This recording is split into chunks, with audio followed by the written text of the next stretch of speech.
This is how I carnivore. I use 3 egg yolks, 8 ounces of heavy cream, a pinch of salt, a teaspoon of vanilla, and yes, half of lemon.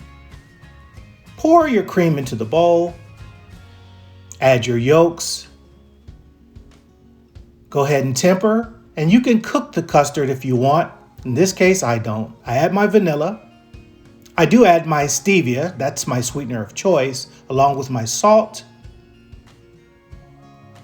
Then I temper again to kind of mix all the ingredients. As your ice cream maker is agitating for a few seconds, pour it all in.